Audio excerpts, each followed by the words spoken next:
Hello everyone, welcome back to my cooking channel ಅಟಿಲ್ by Pooja. ನಮಗೆಲ್ಲ ನಾವು ಮಾಡೋ ಅಡುಗೆಯಲ್ಲಿ ತುಪ್ಪ ಎಷ್ಟು ಜಾಸ್ತಿ ಬೀಳುತ್ತೋ ಅಷ್ಟು ರುಚಿ ಜಾಸ್ತಿ ಇರುತ್ತೆ ಆ್ಯಂಡ್ ತಿನ್ನೋಕ್ಕೂ ತುಂಬಾ ಇಷ್ಟ ಆಗುತ್ತೆ. ಬಟ್ ಈ ತುಪ್ಪ ಅನ್ನೋದು ತುಂಬ ಕಾಸ್ಟ್ಲಿ ಅಂತ ನಮಗೆಲ್ಲರಿಗೂ ಗೊತ್ತು. ಸೊ ಅದಕ್ಕೆ ನಾವು ದಿನಾಲೂ ಮನೆಯಲ್ಲಿ ಏನು ಬಳಸ್ತೀವಲ್ಲ ಹಾಲು, ಆ ಹಾಲಲ್ಲೇ ಬರೋ ಕೆನೆಯಲ್ಲಿ ನಾವು ಮನೆಯಲ್ಲೇ ಹೇಗೆ ತುಪ್ಪ ಮಾಡ್ಕೊಳ್ಬೋದು ಅಂತ ನಿಮಗೆ ಇವತ್ತು ನಾನು ತೋರಿಸ್ಕೊಡ್ತಾ ಇದ್ದೀನಿ. So welcome back. ಬೇಸಿಕಲಿ ಒಂದೊಂದು ಕಡೆ ಒಂದೊಂದು ಥರ ತುಪ್ಪ ಮಾಡೋ ಪ್ರೊಸೀಜರ್ ಇದೆ. ನಾನು ಇಲ್ಲಿ ತೋರಿಸ್ತಾ ಇರುವಂತಹ ವಿಧಾನ ನಾನು ಮನೇಲಿ ಯಾವ ರೀತಿ ಮಾಡ್ತೀನಿ ಅದು. ಸೊ ನಾನು ನಾರ್ಮಲಿ ಏನು ಹಾಲು ತರ್ತೀನಿ, 1 ಲೀಟರ್ ಹಾಲು, ಅದನ್ನು ಈ ಪಾತ್ರೆಲಿ ಹಾಕ್ಕೊಂಡು ಚೆನ್ನಾಗಿ ಕುದಿಸ್ಕೋತೀನಿ.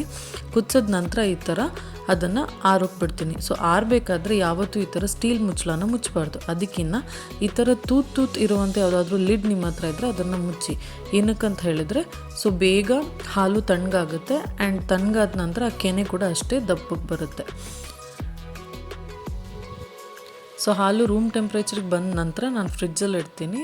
ಫ್ರಿಜ್ಜಲ್ಲಿ ಇಟ್ಟು ಓವರ್ನೈಟ್ ಇಟ್ಟರೂ ಪರವಾಗಿಲ್ಲ, ಅಥವಾ ಅದು ಸಂಪೂರ್ಣವಾಗಿ ಕೂಲ್ ಆಗೋ ತನಕ ಈ ಥರ ಫ್ರಿಜ್ಜಲ್ಲಿ ಇಟ್ಟರೆ ನಿಮಗೆ ದಪ್ಪಕ್ಕೆ ಮಲಾಯಿ ಬರುತ್ತೆ, ಹಾಲಿನ ಕೆನೆ ಬರುತ್ತೆ. ಸೊ ಅದನ್ನು ತೆಗೆದ್ಬಿಟ್ಟು ನಾನು ಈ ಥರ ಡಬ್ಬದಲ್ಲಿ ಹಾಕಿ ಸ್ಟೋರ್ ಮಾಡ್ತಾ ಇರ್ತೀನಿ. ನೀವಿಲ್ಲಿ ನೋಡ್ತಾ ಇರುವಂತಹ ಕೆನೆ ಆಲ್ಮೋಸ್ಟ್ ನಾನು 1 ತಿಂಗಳು ಸ್ಟೋರ್ ಮಾಡಿರೋ ಅಷ್ಟು ಕೆನೆ ಇದು.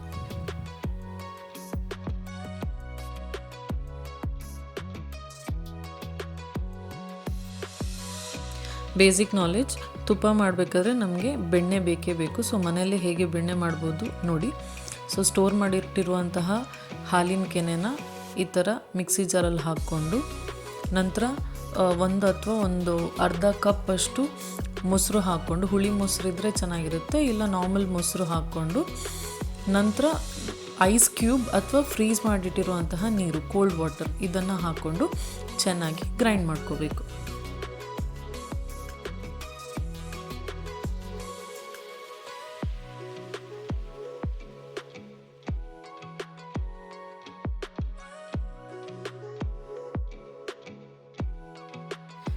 ಈ ಥರ ನೀಟಾಗಿ ಗ್ರೈಂಡ್ ಮಾಡ್ಕೋಬೇಕು. ಇಲ್ಲಿ ಕನ್ಸಿಸ್ಟೆನ್ಸಿ ನೋಡಿ, ಫಸ್ಟಿಗೆ ಫುಲ್ ಒಂಥರ ಕ್ರೀಮ್ ಥರ ಇರುತ್ತೆ.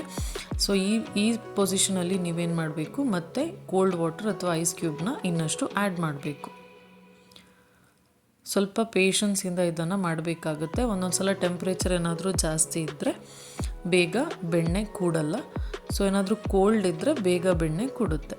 ಸೊ ಈ ಥರ ಇಲ್ಲಿ ನೋಡ್ಬೋದು ಎಷ್ಟು ಗಟ್ಟಿಯಾಗಿ ನಮ್ಮ ಬೆಣ್ಣೆ ಇವಾಗ ರೆಡಿಯಾಗಿದೆ.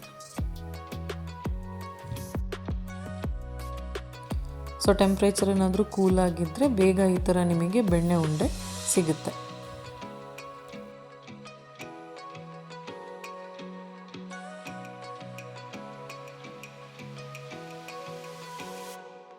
ಸೊ ಇಲ್ಲಿ ನೋಡ್ತಾ ಇರ್ಬೋದು, ಉಳಿದಿರೋ ಹಾಲಿನ ಕೆನೆಯಲ್ಲಿ ಕೂಡ ನಾನು ಇದೇ ಪ್ರೊಸೀಜರ್ ಫಾಲೋ ಮಾಡಿಕೊಂಡು ಬೆಣ್ಣೆ ಉಂಡೆನ ರೆಡಿ ಮಾಡ್ಕೋತೀನಿ.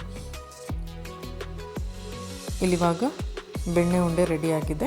ನೆಕ್ಸ್ಟ್ ಸ್ಟೆಪ್ ವೆರಿ ಇಂಪಾರ್ಟೆಂಟ್, ಇದನ್ನು ಚೆನ್ನಾಗಿ ತೊಳ್ಕೊಬೇಕು, ಆಗ ಮಾತ್ರ ತುಪ್ಪ ಚೆನ್ನಾಗಿ ಬರುತ್ತೆ.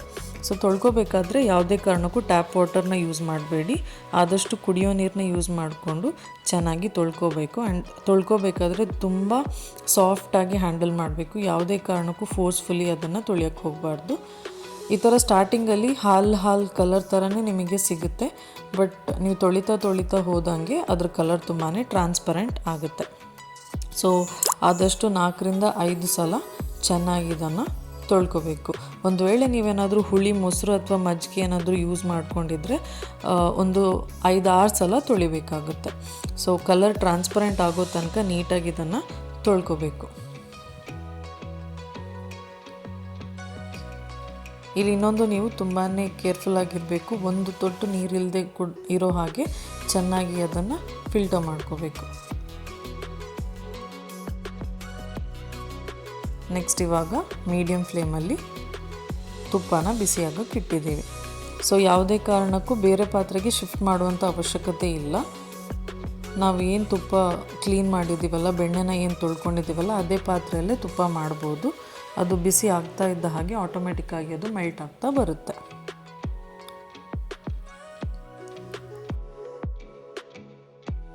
ಫ್ಲೇಮ್ ಬಂದುಬಿಟ್ಟು ಹೈ ಫ್ಲೇಮ್ ಕೂಡ ಇಡಬೇಡಿ, ತುಂಬ ಲೋ ಫ್ಲೇಮ್ ಕೂಡ ಇಡೋಕ್ಕೆ ಹೋಗಬೇಡಿ, ಮೀಡಿಯಮ್ ಫ್ಲೇಮ್. ಆ್ಯಂಡ್ ಈ ಥರ ಅವಾಗವಾಗ ಒಂದು ಸ್ಪೂನ್ ತಗೊಂಡು ಚೆನ್ನಾಗಿ ಕಲಿಸ್ತಾ ಇರಬೇಕು. ಇಲ್ಲ ಹೇಳಿದರೆ ಅದೇನಾದರೂ ತಳ ಹಿಡಿಯೋ ಚಾನ್ಸಸ್ ತುಂಬ ಇರುತ್ತೆ. ತಳ ಏನಾದರೂ ಹಿಡಿದ್ರೆ ನಮ್ಮ ತುಪ್ಪ ಫುಲ್ ವೇಸ್ಟಾಗಿ ಹೋಗುತ್ತೆ. ಅದಕ್ಕೋಸ್ಕರ ಆವಾಗ ಸ್ಪೂನ್ ತಗೊಂಡು ಮಿಕ್ಸ್ ಮಾಡ್ತಾ ಇರಬೇಕು. ಇಲ್ಲಿ ಇದು ಆಪ್ಷನಲ್. ನಾನಿಲ್ಲಿ ಫ್ಲೇವರ್ ಬರಲಿ ಅಂತ ತುಳಸಿ ಎಲೆ ಹಾಕ್ತಾಯಿದ್ದೀನಿ. ನೀವು ಬೇಕಾದರೆ ವೀಳ್ಯದೆಲೆನೂ ಹಾಕ್ಬೋದು ಅಥವಾ ಅರಿಶಿಣದೆಲೆನೂ ಹಾಕ್ಬೋದು. ಅರಿಶಿಣದ ಎಲೆ ಹಾಕಿದ್ರೆ ನಿಮಗೆ ಕಲರು ಬರುತ್ತೆ ಆ್ಯಂಡ್ ಒಳ್ಳೆ ಫ್ರೇಗ್ರೆನ್ಸು ಬರುತ್ತೆ. ಇದು ಟೋಟಲಿ ಆಪ್ಷನಲ್, ಬೇಕಾದರೆ ಮಾಡ್ಕೋಬೋದು. ಹಾಕಿದ್ರೆ ತುಂಬ ಒಳ್ಳೆ ಫ್ಲೇವರ್ ಇರುತ್ತೆ, ಲಾಂಗ್ ಲಾಸ್ಟಿಂಗ್ ಫ್ಲೇವರ್ ನಿಮಗೆ ಸಿಗುತ್ತೆ. ಸೊ ಇಲ್ಲಿ ನೀವು ನೋಡ್ತಾ ಇರ್ಬೋದು ಚೆನ್ನಾಗಿ ಕುದೀತಾ ಇದೆ.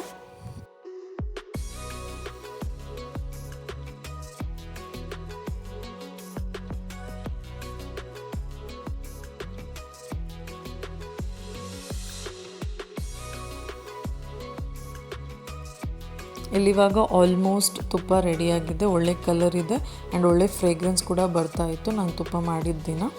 ಸೊ ಇವಾಗ ಇದನ್ನು ಗ್ಯಾಸ್ ಆಫ್ ಮಾಡಿಬಿಟ್ಟು ತಣ್ಣಗಾಗೋಕ್ಕೆ ಬಿಡಬೇಕು. ಸೇಮ್ ಪ್ರೊಸೀಜರ್, ತಣ್ಣಗಾಗೋದಕ್ಕೆ ಓಪನ್ ಇಟ್ಟರೆ ಏನಾದರೂ ಕಸ ಬೀಳುತ್ತೆ ಅಂತ ಈ ಥರ ಸ್ವಲ್ಪ ತೂತಿರುವಂಥ ಏನಾದರೂ ನಿಮ್ಮ ಹತ್ರ ಲಿಡ್ ಇದ್ದರೆ ಈ ಥರ ಕವರ್ ಮಾಡಿಬಿಟ್ಟು ಅದನ್ನು ರೂಮ್ ಟೆಂಪ್ರೇಚರಿಗೆ ಬರೋ ತನಕ ಈ ಥರ ಕೂಲ್ ಮಾಡ್ಕೋಬೇಕು. ನಂತರ ಒಂದು ಚೆನ್ನಾಗಿ ತೊಳೆದಿರೋ ಸ್ಟೀಲ್ ಪಾತ್ರೆ ಅಥವಾ ಗ್ಲಾಸ್ ಕಂಟೈನರ್ ಇದರಲ್ಲಿ ಚೆನ್ನಾಗಿ ಇದನ್ನು ಸೋಸ್ಕೋಬೇಕು. ಆದಷ್ಟು ಪ್ಲಾಸ್ಟಿಕ್ ಪಾತ್ರೆಗಳಲ್ಲಿ ತುಪ್ಪನ ಸ್ಟೋರ್ ಮಾಡೋದನ್ನು ಅವಾಯ್ಡ್ ಮಾಡಿ ಒಂದು ಗ್ಲಾಸ್ ಕಂಟೈನರ್ ಅಥವಾ ಈ ಥರ ಸ್ಟೀಲ್ ಪಾತ್ರೆಗಳಲ್ಲಿ ತುಪ್ಪನ ಸ್ಟೋರ್ ಮಾಡಿದರೆ ಲಾಂಗ್ ಲಾಸ್ಟಿಂಗ್ ತುಂಬಾ ಚೆನ್ನಾಗಿರುತ್ತೆ. ಇಲ್ಲಿ ನೋಡ್ತಾ ಇರ್ಬೋದು ತುಪ್ಪ ಎಷ್ಟು ಚೆನ್ನಾಗಿ ಕಲರ್ಫುಲ್ಲಾಗಿ ಬಂದಿದೆ ಅಂತ ಹೇಳಿ. ಫ್ರೇಗ್ರೆನ್ಸ್ ಕೂಡ ಅಷ್ಟೇ ಚೆನ್ನಾಗಿ ಬರುತ್ತೆ. ಹೇಗಿದ್ದರೂ ನಾವು ರೆಗ್ಯುಲರಾಗಿ ಮನೆಯಲ್ಲಿ ಹಾಲನ್ನ ತಂದೇ ತರ್ತೀವಿ. ಸೊ ಒಂದು ಸ್ವಲ್ಪ ಎಕ್ಸ್ಟ್ರಾ ಎಫರ್ಟ್ ಹಾಕಿಬಿಟ್ಟು ಸ್ವಲ್ಪ ಎಕ್ಸ್ಟ್ರಾ ಪೇಷನ್ಸಿಂದ ಈ ಥರ ಏನಾದರೂ ಮನೆಯಲ್ಲೇ ಮಾಡಿಕೊಂಡ್ರೆ ತುಂಬ ಸ್ಯಾಟಿಸ್ಫ್ಯಾಕ್ಟ್ರಿಯಾಗೂ ಇರುತ್ತೆ ಆ್ಯಂಡ್ ತುಂಬಾ ಹೆಲ್ದಿಯಾಗೂ ಇರುತ್ತೆ. ಸೊ ಡೆಫಿನೆಟಾಗಿ ಈ ಸಿಂಪಲ್ ಸ್ಟೆಪ್ ಬೈ ಸ್ಟೆಪ್ ರೆಸಿಪಿನ ಟ್ರೈ ಮಾಡಿ ನೀವು ಮನೆಯಲ್ಲಿ ತುಪ್ಪನ ಮಾಡ್ಕೊಳ್ಳಿ. ವಿಡಿಯೋ ಇಷ್ಟ ಆದರೆ ಲೈಕ್ ಮಾಡಿ, ಶೇರ್ ಮಾಡಿ, ಕಮೆಂಟ್ ಮಾಡಿ ಆ್ಯಂಡ್ ಇಲ್ಲಿ ತನಕ ಸಬ್ಸ್ಕ್ರೈಬ್ ಮಾಡದೆ ಚಾನಲ್ ನೋಡ್ತಾ ಇರೋರು ಪ್ಲೀಸ್ ಸಬ್ಸ್ಕ್ರೈಬ್ ಮಾಡಿ. Keep supporting. See you in the next video.